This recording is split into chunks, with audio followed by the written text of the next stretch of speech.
Hey, it's Kevin Nealon. And I just want to let you know that I have a new book out now. It's called I Exaggerate, My Brushes with Fame. It's a collection of a lot of my characters that I've drawn of celebrities and accompanying anecdotes to go with it. Also, I have a little web series on YouTube called Hiking with Kevin. And I hope you get to enjoy that. Right now, you are listening and watching Out Comes the Sun with Mariel Hemingway and Melissa Yamaguchi. Enjoy.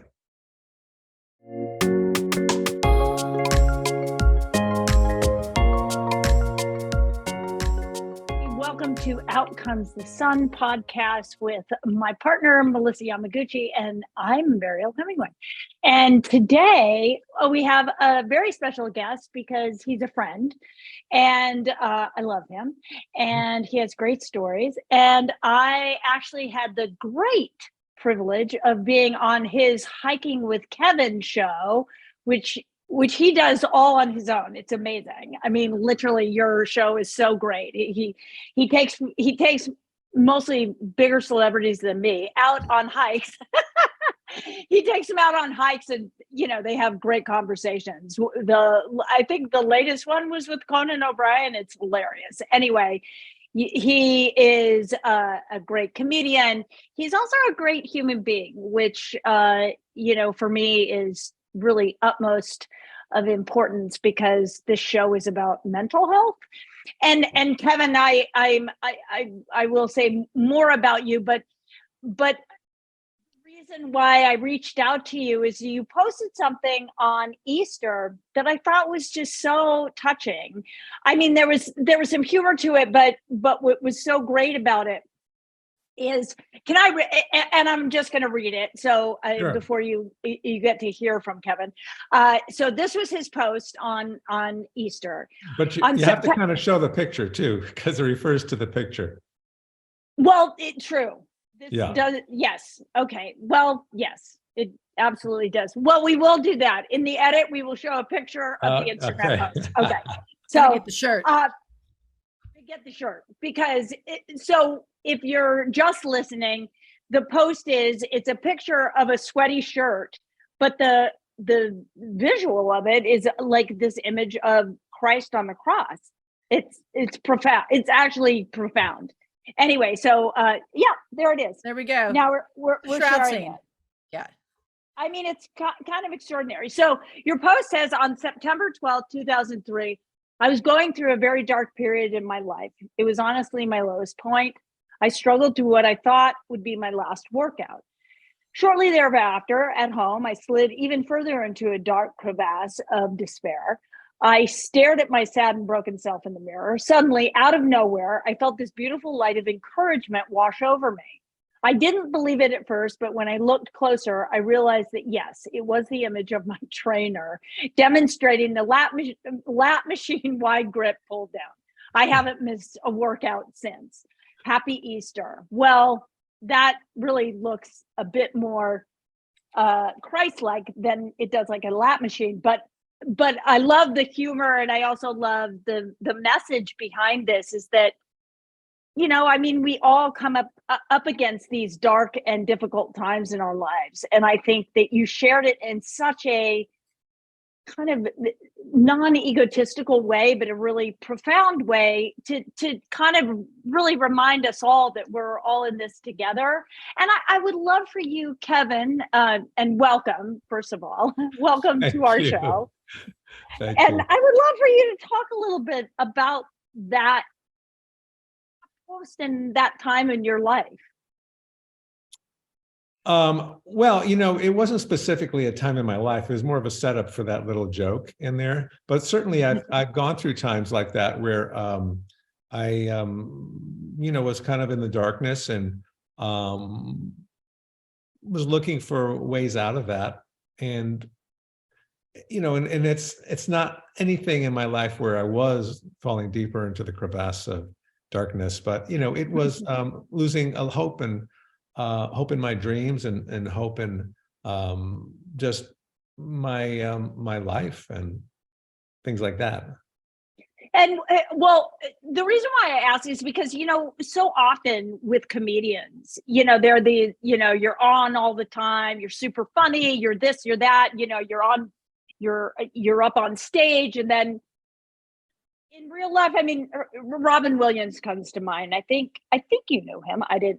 I had met him a couple times in my life, but his story is so kind of deeply touching, and also really in a way, because I think there's this thing that happens with a lot. I mean, I think of my grandfather, for instance, creatives, people that their brains are working all the time. There seems to be this, the dark night of the soul often comes over people that are extremely funny, deeply creative, and their minds work really, really fast. So right. I expect you to step up right now and become an incredibly genius person, which you already are. Thank you. Do you know what I mean? Yeah. Well, it's true what you say about comedians. I think there is a lot of darkness in a lot of comedians. They come from broken homes or lives that weren't very desirable, and that comedy is an outlet for their stand-up and expressing themselves. For me, I came from a great family, good, great parents, and good situation. I wasn't a wealthy family, but it was upper middle class. And that's not to say that a wealthy person or someone in middle class or whatever can't be down or be depressed or fall into that darkness. And I knew Robin Williams for maybe 40 years. I was a bartender at the Improv for a couple of years, and I did stand up there, and he was in there all the time. And he was always on, he was always that frenetic kind of running around, and, he just loved making people laugh. So, obviously he had his demons too. And I don't know if that was a chemical situation in his mind or whatever it was, but, right. Unfortunately, he wasn't as happy as we all thought he would be.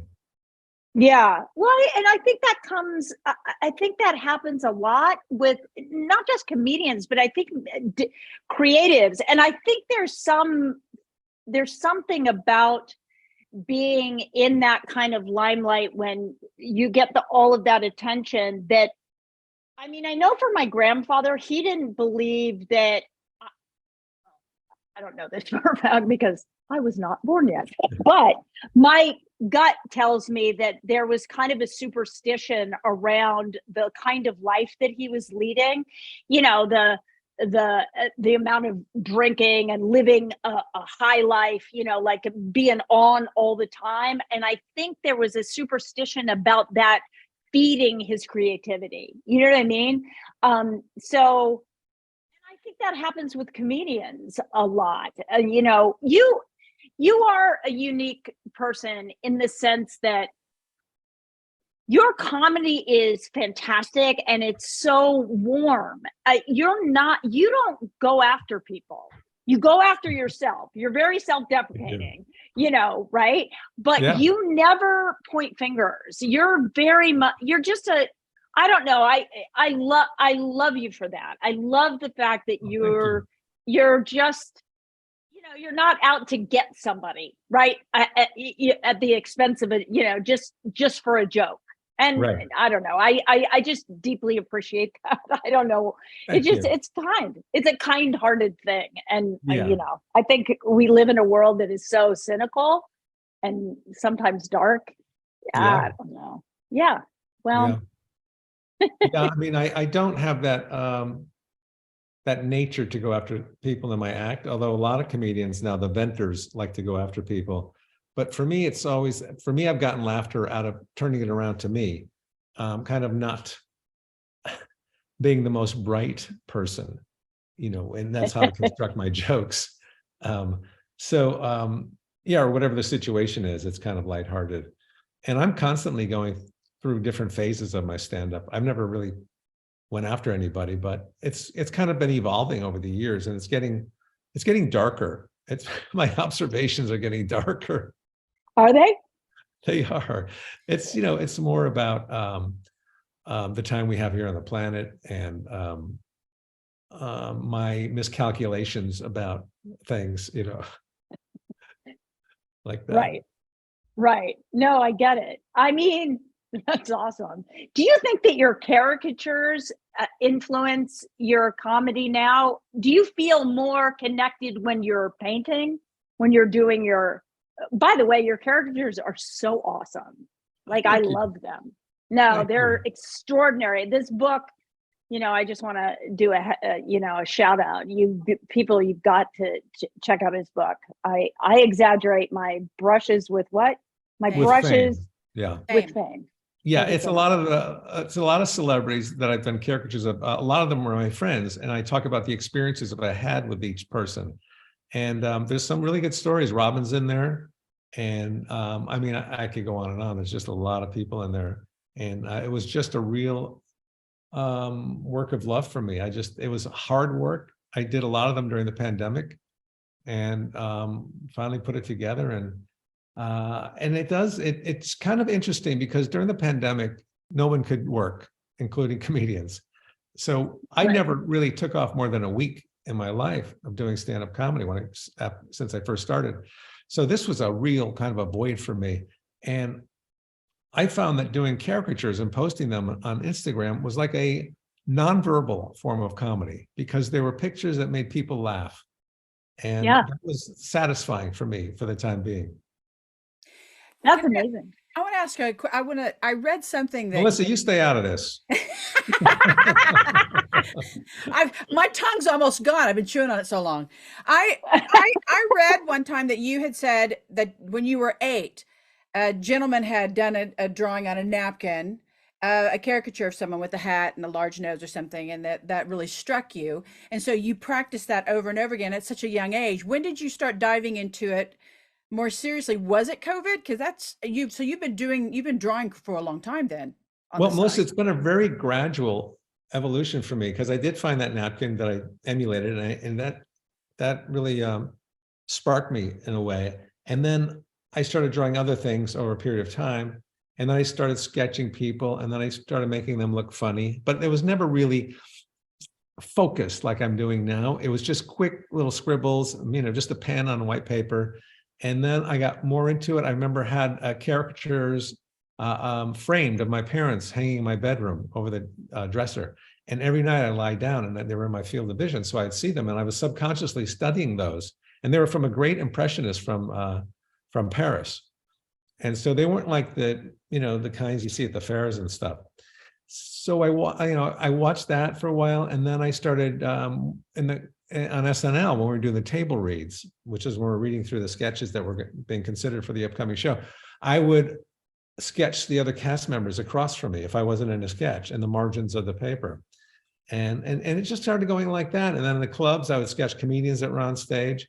And then ultimately I started this whole process of colorizing them and being more specific because I watched a lot of artists on Instagram, illustrators, and I liked their work. And I just started emulating that style.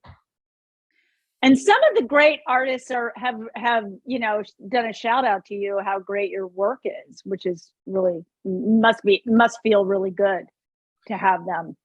Well, yeah, I mean, I never thought I'd hear from Leonardo da Vinci, but he said characters are great. Monet. Yeah, no, that is a great feeling. It's a great feeling. One of them, he's a friend of mine now, but he's a friend who wants to do stand-up. And I want to be an artist. And he's one of the best illustrators in America. Oh, wow. Yeah. And he was giving a lot of hints and tips about sketching and drawing my drawings because he did great ones. And then he wanted to get into stand-up. So I'm giving him tips on stand-up. So Right. It was really interesting. It was that, that whole, duo kind of a interest, passion thing. And I'm feeling sorry for him because he's got to start off from the beginning as a stand-up. And he's probably feeling sorry for me because I'm starting off as an artist. No, I think this book is fantastic. And if people haven't looked at your Instagram, it's wonderful because you can go through like all of your posts on the different caricatures. It's amazing. And then you'll go on a hike in the middle with somebody, Right. which is awesome, which is also awesome. I thought you took somebody on my hike a couple of weeks ago. Then I realized, no, it was not my hike. No, but that's a great hike though, that trail. That was fun. It was amazing. So what Kevin does is he has a drone, and you run everything yourself. I feel sort of like I'm cheating because here we are in a room and it's all, blah blah blah. But you're great. Like, you go on a hike with you and you film the whole thing. He gets the drone going. I remember my dog almost attacked, I think that did attack the drone, actually. Your dog got the drone. Yeah. And I used that in the hike. I put that in the hike. It was so funny. I know. That hike was great because at the end of it, there was this old foundation with all kinds of graffiti on the top. And I think you go there often to do yoga or whatever. Yeah. Well, I left, as you know, Bobby and I left California to go to Idaho for, when it got all crazy here. And we've come back. Now we're in Venice. It's a very interesting place. Which is so good because Venice isn't crazy at all. Oh, God, no. Jeez. Help. What were we thinking? Anyway, it's interesting. Especially in the middle of the night on the weekend. What? Yeah, I love Venice. It's fun. Yeah. It's good. So, Melissa, I know that you have questions. She's very polite. She never interrupts me. I interrupt her all the time, as you can see. It's the Oklahoma girl in me. I just kind of way back. But knowing that you're a comedian and knowing that you've got art, these are two different modalities for expression. And one of the things that Mariel and I've talked about with the Mariel Hemingway Foundation for Mental Health is the therapeutic benefit of art and how it's so valuable in treating depression or PTSD and some phobias, which seems highly selective. I'm not sure why only some phobias are addressed with art therapy, but knowing that there's the art and the expression. I like how you said earlier, it's a nonverbal form of comedy, your art.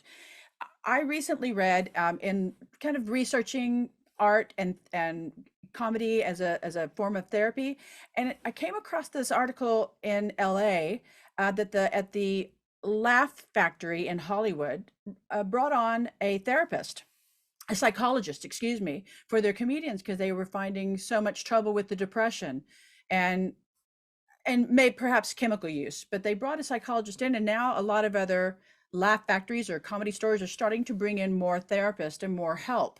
And I know that this isn't something that has plagued you. You did talk about different moments in your life, but have you been to any store or factory that has had a psychologist on board for that you've been aware of? No, before you ask, Kevin, sorry, I'm going to interrupt you. Hold that thought because we have to go to a little commercial break. Okay. So we'll come back to what you were thinking. Kevin Nealon's new book is out. It's called I Exaggerate My Brushes with Fame. It is a collection of Kevin's character paintings of celebrities. Each one is accompanied by an anecdote about his experience or relationship with them. It's quite fun and wonderful. I Exaggerate My Brushes with Fame is published by Abrams and is available wherever books are sold. Go to kevinnealon.com/book. Welcome back to Out Comes the Sun podcast. I'm Mariel Hemingway with my partner, Melissa Yamaguchi, and we have a wonderful guest, Kevin Nealon. And I want to give you back to Melissa's question. So you can start there. Okay. I've never seen another comedy club that had a psychologist or a psychiatrist there to deal with the comics. I think it's a great idea. I don't know if that person is still there. I haven't gone to that club in a while, but I thought that was a great idea. This kind of came after a period when several comedians had committed suicide. And like a lot of people, you don't even know that they're in that dark place. And when you find out too late. So I think it's good to have somebody to go to for them. And as far as any other clubs having a psychologist there, they probably do, but they're trying comedy on stage. They want to be But you talk about art being therapeutic and helping people. I totally think that's true. Especially if you're drawing it. I think if you're drawing, for me, I had a severe case of claustrophobia for a couple of years. And I was living in New York and doing Saturday Night Live at the time. So it was really, really difficult for me, like going through the tunnels to get to the airport. I would have to put a blanket over my head and listen to my Walkman at the time.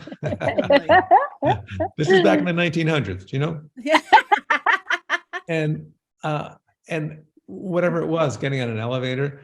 But I found that if I was stuck on the tarmac in a plane, it was delayed, I would simply take out my sketch pad and a pencil and I would start sketching. I would totally get away from all of that stuff and I'd just be drawn to that picture. And before we knew it, we were up in the air. And to this day, I sketched other airplane passengers next to me on the plane. That's awesome. I've seen some I of them. love You've that. got 1D, the passenger from 1D or whatever it is. It's Yeah, great. I put the seat number and where they're going. That's so good. Thanks. It's so good. But yeah, I think people really enjoy, and they can kind of escape by looking at good art, and even bad art. You know, Yeah. It's really, I think it's very therapeutic, as is music. What do you do Absolutely. in your life to stay optimistic, to stay so positive? And because you are known for your, yes, you've got a gentle, self-deprecating humor, and your humor with your best close friends that you've interviewed have been very brotherly in the way you kind of jab at each other, which is always so. I have two older brothers, so I always appreciate it. But I wonder, because you are uplifting and you are, I've had been fortunate enough to meet you in person once at Mariel's. You're very positive and kind. What do you do to stay so optimistic and hopeful? Well, I think it's all how you perceive things in life, your perception of things. It's funny how someone could be, it's not funny, but it's interesting how someone could be down, and if they get a little bit of good news, all of a sudden they're up, or they notice something, they're up. It's so interesting the way the moods of somebody operate. I remember one time, I'll never forget this. I was driving on the 101 past a canyon out near Malibu, and the sun was, I don't know, maybe it was positioned just in the right spot in the sky. And I looked from my car down that canyon, and this wave of euphoria rushed over me. And I thought that, did I just look into the canyon of heaven or something? Because it was just like, and I've gone by that place again. I've never experienced it again. But that was quite a. It's again, it's kind of how you look at things and how you open yourself up to happiness. And as far as optimism goes, I even say this in my act. I said, I think it's very important to be optimistic. In fact, when I see an adult wearing braces, I smile because I know they have hope for the future. Otherwise, why make that investment, right? Right? That makes me think of that older man that Mariel and I had heard about, this 80-year-old who went in to get his teeth fixed, and he had some chips, and the dentist said, "You're fine. Your teeth are still pretty sturdy. You're fine. You don't need those chips fixed." And he said, "Why not?" And she said, "Well, you're older. They're chipped." He said, "Well, why don't you fix my teeth as though I'm going to use them for the next 20 years? I'm going to be around." Yeah, I like that. I know. It's like I started taking piano lessons a couple of years ago, and people say, "Why now?" Why now? But why not? Right? Right. Why not? I think the funny thing is, and I think that we share this. I don't know if we shared it on just one of our hikes. We were trying to find whales or dolphins or something. We didn't find it, either one, but the ocean was still there. Yeah. But I think that there's a shared sort of common, like, just the view of the world is just from this positive place, but also that comes from an intention. And we talk a lot about on the podcast, kind of waking up with intention, like almost like prayer in the morning or meditation that is focused towards like the day that you want to have, and having optimism in those intentional thoughts. Or it's very powerful. I think it does, affect how your day will unfold. Right. I don't know. Right. Well, I think it's also important to let loose and be angry and get all that out of your system as much as possible. Oh yeah. And then clear some space for that happiness. 100%. Well, I think if you deny that you're angry when you're angry, then it just builds up. It becomes some physical weirdness in you, and you become sick or whatever. But But I think you're absolutely correct. I think pretending like you're happy all the time is well, that lie doesn't really pan out very well. I think you have to acknowledge how you are, but that's the ability to be self-reflective, right? You have to know what you're feeling in a moment, right? Yeah. And then if you address that, then you can let it go, right? I think that's the key to a healthy relationship too. If you can be honest about how you feel in any moment, then you can move through it. If it's a bad place, you can move through it if you're honest about it, right? You're not in denial about it. I don't know. It's my feeling. Yeah. It's only temporary, and you'll get there if you just open yourself up to it and, get through that ride. Yeah, 100%. So I have a weird question to ask you. I like weird questions. Well, it's not weird. I idolize James Taylor in some kind of way, but I do too. So, and I didn't really actually know this about you, but I idolize him too. I'm just obsessed with him. Yeah. Why? What is it that do you know him? Do you know James?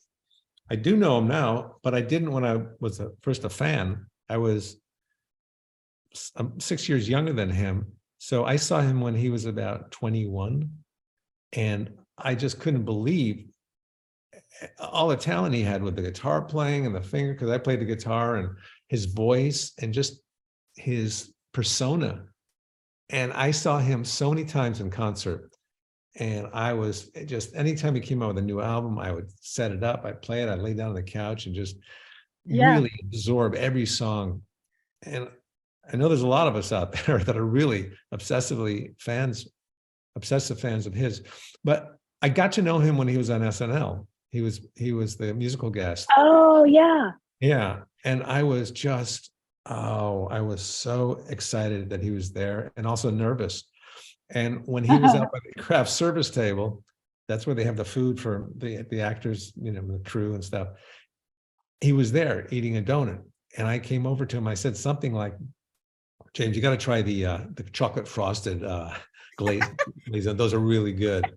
Oh, are they? Yeah, okay. And we started talking for a while. And I was asking him about chords on a certain song. I said, do you use your pinky for that when you make that chord? He goes, yeah, I do. Yeah. I thought, I was afraid of that, because that's a hard chord to make. And we just kept talking. And eventually he said to me, we should get together sometime. I say that a lot about people, but I really would like to do that. And so I said, I'm down for that. And he gave me his phone number. And within about 4 days, got to keep him waiting a little bit, just jump on that. I called them, and I met him for dinner, and it was like a date. I was so nervous. I go up the elevator to his apartment. He's there waiting for me. We get in the elevator. This is the guy I went to see in concerts when I was 16, all my life. Yeah. And I was just, just infatuated with it as a musician. And so we're walking down Broadway, and he goes, where do you want to go to eat? I said, anything you want, James. I'm up for anything. He goes, all right, I know there's a nice Cuban restaurant. I'm like, oh no, I don't like Cuban food. It makes me sweat. It's spicy. But I didn't say anything. I said, yeah, let's get Cuban. And we go there, and we're eating, and I forget what we were talking about, but I'm like sweating, and I'm all red. I'm like, no kidding, really, James? Oh, that's cool. I saw you in Tanglewood once. So we're walking back to his apartment, and I'm thinking, how do we end this now? It's like a date. I said, do I kiss him? Do I hug him? What do I do? We get up to his floor, and he said, well, I had a nice time with you. And I said, I did too. He said, we should do this again sometime. I said, I don't think so. Not with Cuban food. No, it was great. So now we've become friends, and I've done different projects with him. I went out to Martha's Vineyard one time, and I was doing B-roll for his concert that was coming up, or new album. And we had this little cabin there, and he had one next to him because he was reworking his house, rebuilding it. and he came over with his laundry because his washer and dryer didn't work. Oh my gosh. And then he spreads out all of his index cards on the table, asking, for his next concert. He says, what do you think I should end with? I'm like, he's asking me what he wants to end with. I can't believe it. That's awesome. And currently he has an index card, which was a song, Walk Down That Lonesome Road, which is very moving. And he played it at John Belushi's funeral. So I said, James, maybe you don't want to end with this song. And because he goes, no, I'm ending with that song. I'm ending with that song. I said, okay, all right. Because I'm thinking like a comic, you don't want to end with something that's kind of soft and, Right.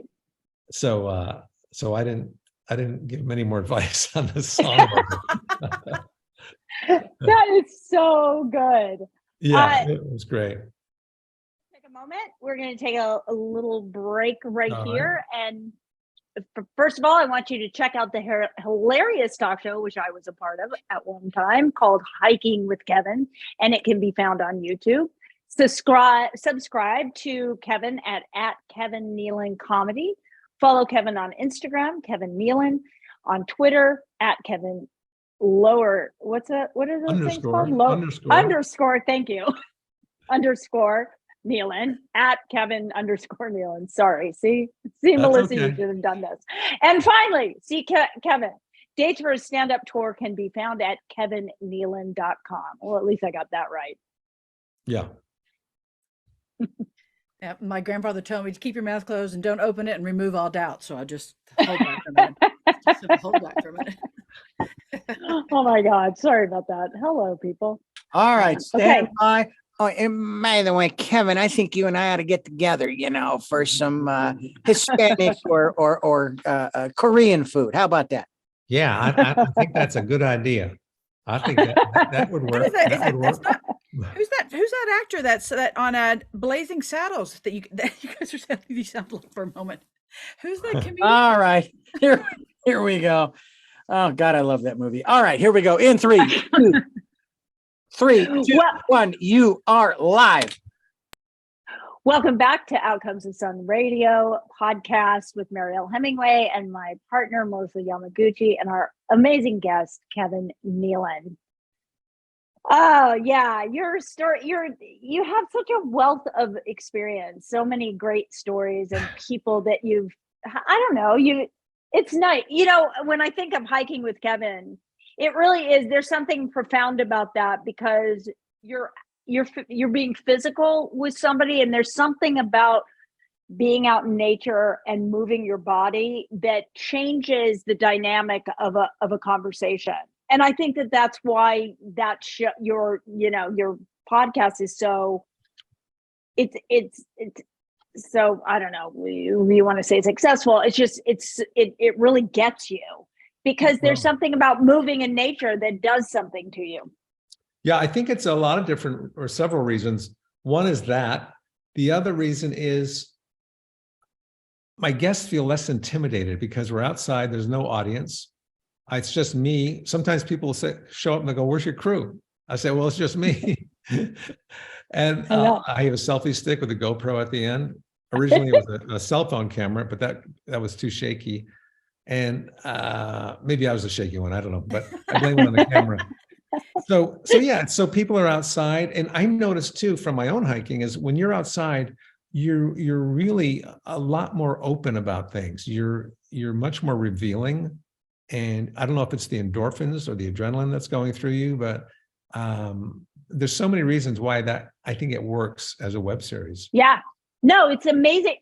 And I think there's something that happens because you're not sitting here thinking about what you're going to say. You're like, because the body's moving. So there's no time to be like, whatever.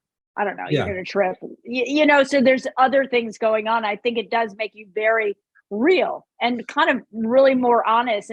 And you're right. There's no audience. And after a while, you forget that that's what you're doing. That's what's cool. Yeah. Yeah. It's cool. And then you also incorporate the scenery, the views from the top or, that foundation with all the graffiti on it. Yeah, right. I know.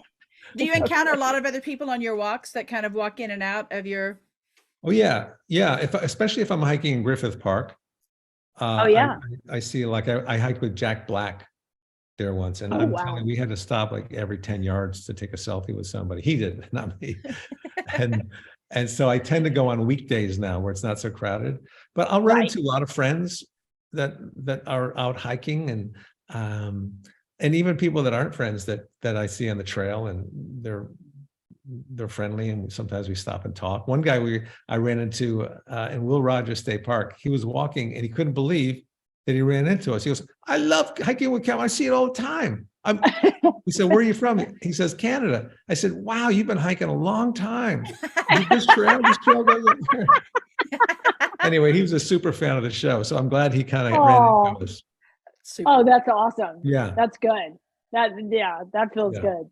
that does. So I enjoy it too because I get a little exercise. Even though each year, Mariel, I tell you that the first year I started, the hikes were like that, and then the next year, I've done 4 seasons. Soon it'll be going downhill with a car waiting at the bottom.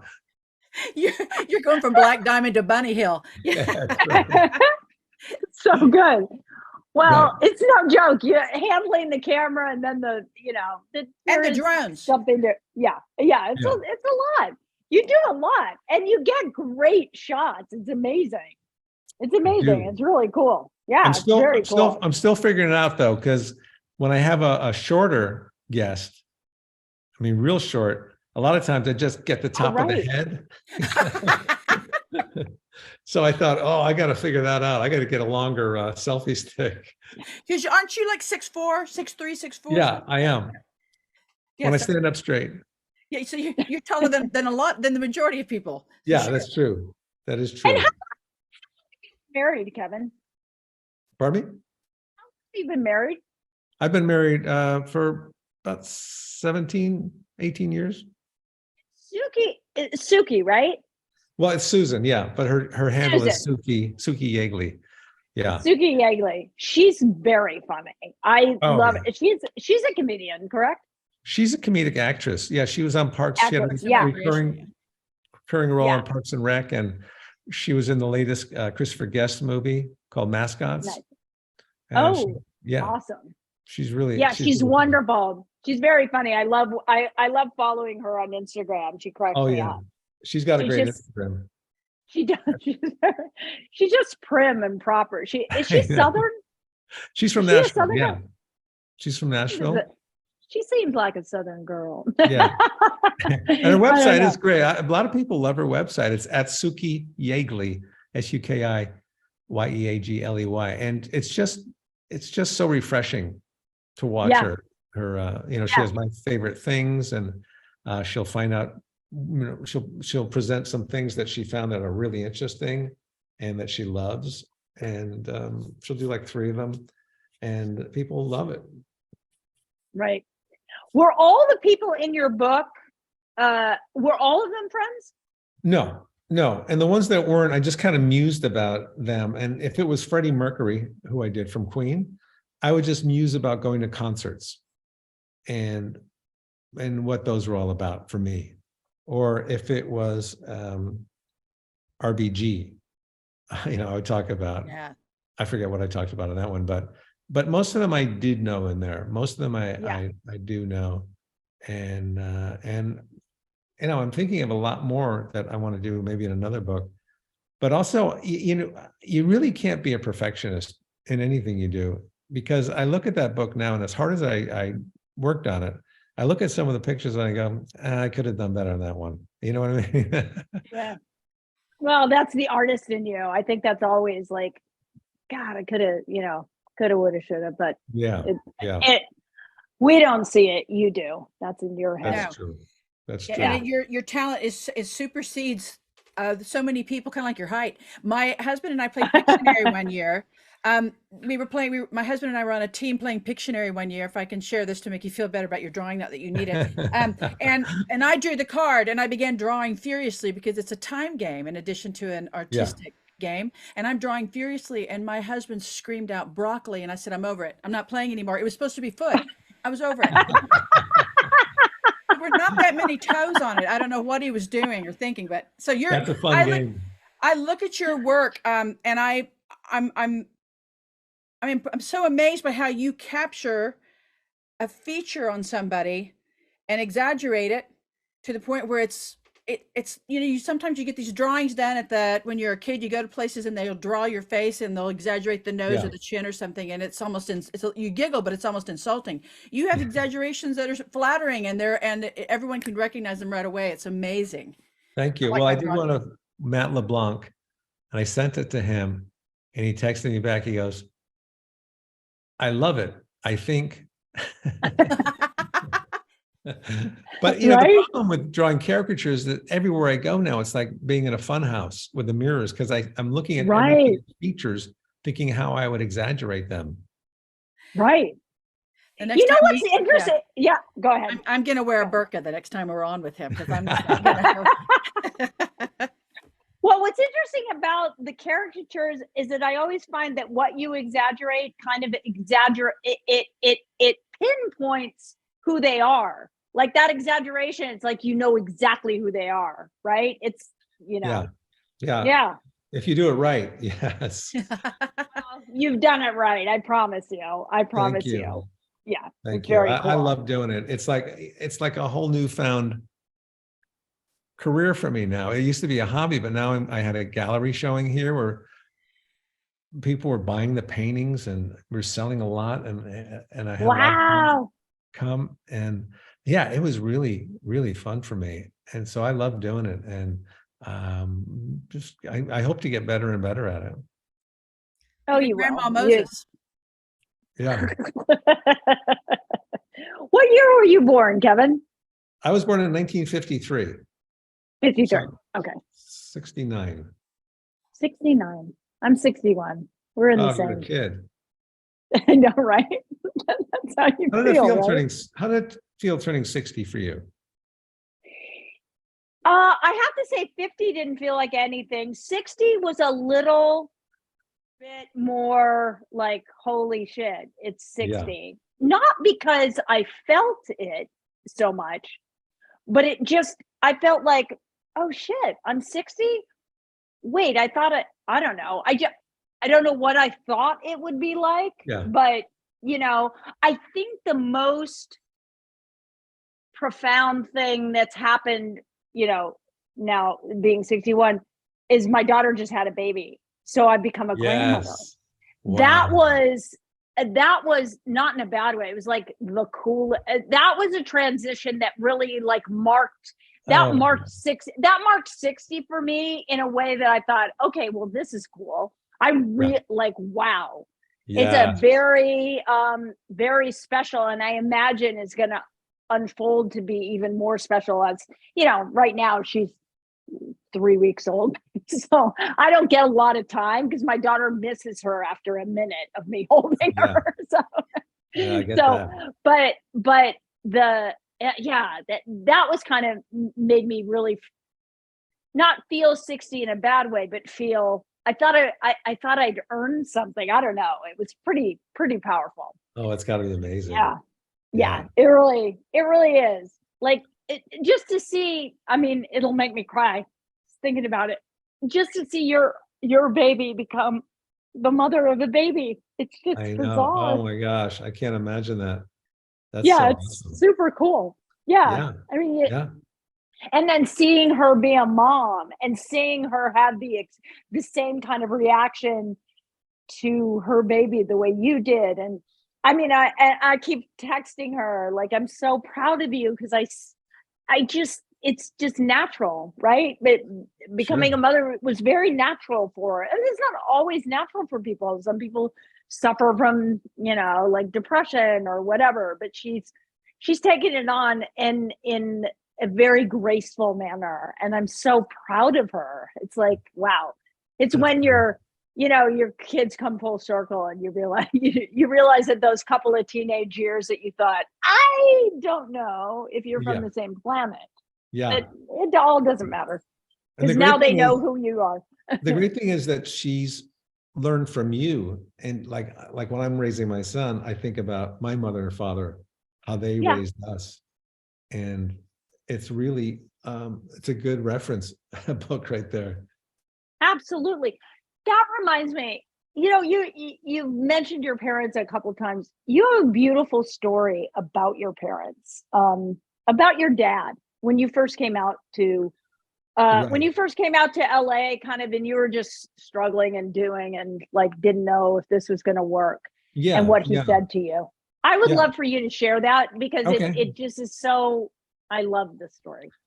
Well, like I said, I came from a family full of love, and we had so many happy moments. We traveled through Europe. We used to live in Germany when I was a kid, when I was 6 until I was 10. And so I learned how to swim in Greece. I learned how to ski in the Alps.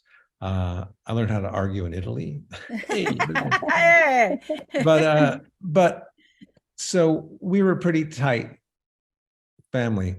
And Can I, oh God, I'm going to interrupt you because they're making me take a break. Yeah, let's take a Please break. hold that thought. Okay. I'm holding it. So, okay, I'm going to do my final commercial. So you may know Kevin Nealon as a celebrated comedian and Saturday Night Live alum, but he also happens to be a talented caricature artist. And he has a book called I Exaggerate, My Life, what is it? My brushes with fame. My brushes with fame. I exaggerate. My brushes with fame. I don't know why I can't keep that in my head. That's okay. It's a Anyway. long title.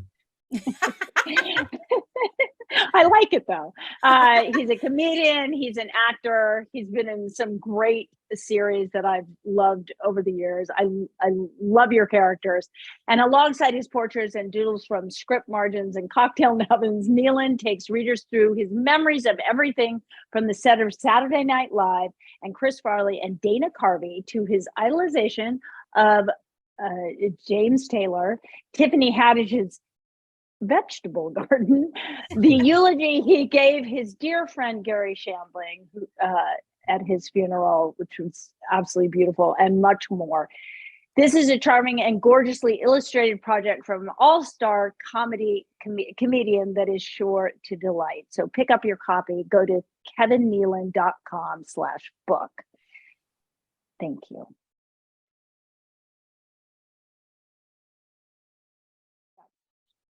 Welcome back to Out Comes the Sun radio podcast with Melissa Yamaguchi and myself, Mariel Hemingway, and our wonderful guest, Kevin Nealon. Continue with your story about your parents. So we're a tight-knit family, and I decide to go out to California to pursue my stand-up career. And it was very difficult to leave home because I had a younger brother who was maybe around 7 at the time. Around 7. It was a 16-year difference than me. Oh, wow. Yeah. So it kind of felt like my son a little bit because I would take care of him a lot. And, and so it was hard to leave him and, of course, the rest of my family. So I get out here to LA and I'm doing stand-up. And I gave myself, I think, 2 months to see if I saw any progress. And so I was out here for 2 months and it was going well. But I was getting homesick.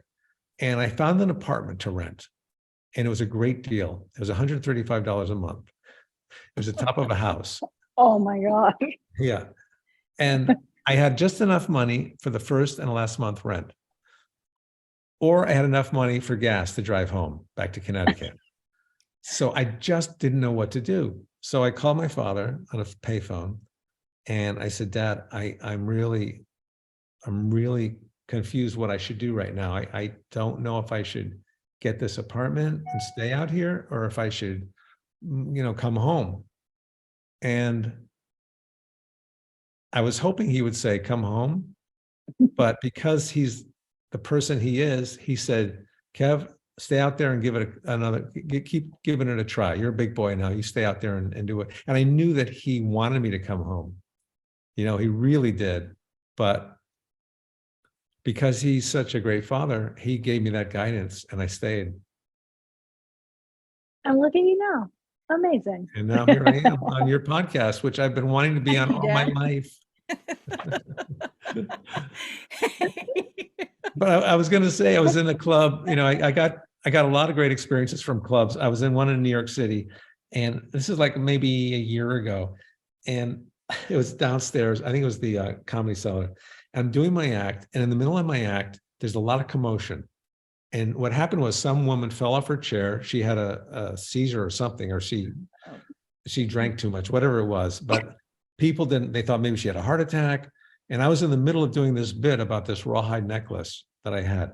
And so I stopped, and the EMTs came in for about 10 minutes. They're getting her up. Finally, she got up, and everybody's just waiting around. The lights are on, and they took her out, and then they turned the lights back off again and started the show. And I just picked right up where I left off. It goes, so the necklace was kind of this rawhide thing. It was just a necklace. That's all it was, Oh my God. Yeah. I mean, I couldn't wait for them to get her out of there so I could do that.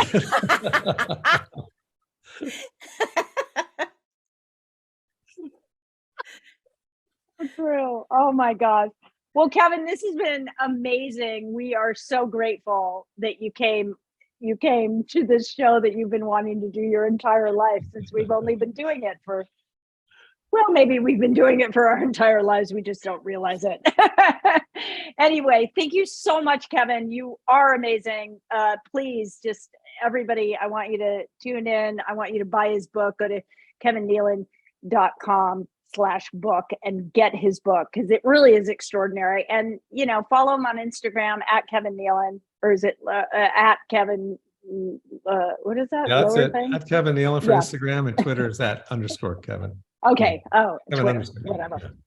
Okay, got it. Well, I love being on here. Thanks for having me. This was fantastic. Oh, it's so great. You're an amazing human being, and I love that you're so my friend.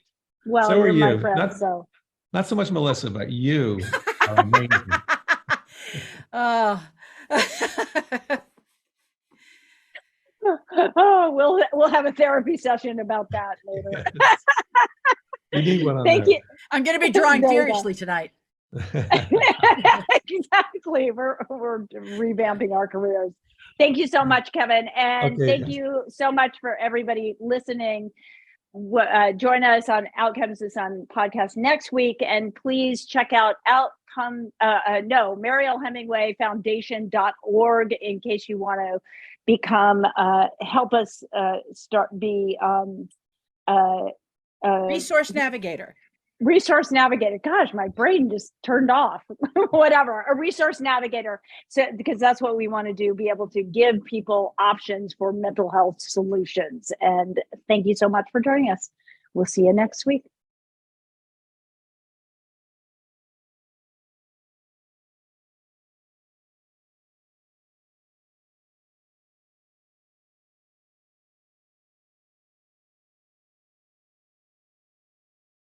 Thank you so much for joining us today on Out Comes the Sun.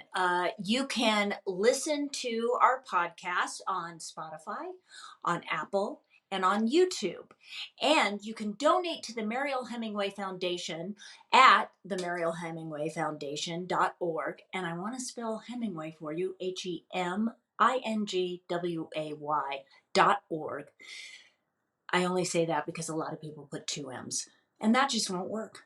Also, if you're watching on YouTube, you can go to the donate button at the bottom, and it will take you right to a link with the QR code. And if you go to marielhemingway.org, you can also press the donate button and be able to donate to the foundation, which is designed to help guide people towards finding the right solutions for their mental health issues. That is my goal. I'm just trying to raise money so I can come up with an app and a website that has all the information you could possibly want to know about mental health and where to go. But we are in the process of making that happen, and your donation means so much to us. So thank you so much, and we'll see you next week.